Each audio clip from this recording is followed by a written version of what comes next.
আসসালামু আলাইকুম বন্ধুরা, সবাই কেমন আছেন? চলুন আজকে একটু কবিতা আবৃত্তি করি। আমার কোনো বন্ধু নেই,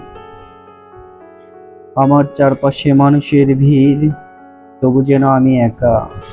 হৃদয়ের ভিতর যেন এক ধরনের শূন্যতা, যা কোনোভাবেই পূর্ণ হয় না। বন্ধুরা ছিল, ছিল অনেক কথা, হাসি, খুনসুটি, অথচ আজ যেন সবকিছু অতীতের ধূসর স্মৃতি। কেউ নেই, কোনো হাত বাড়িয়ে দেয় না, কেউ পাশে বসে বলে না, বন্ধু তুমি কেমন আছো? আমি শুধু চাই একজন, যে শুনবে আমার কথা, দেখবে আমার অনুভূতি। কখনো কখনো ভাবি, এই একাকিত্বই কি আমার নিয়তি, নাকি আমি নিজেই হারিয়ে ফেলেছি আমার পথ। হারিয়ে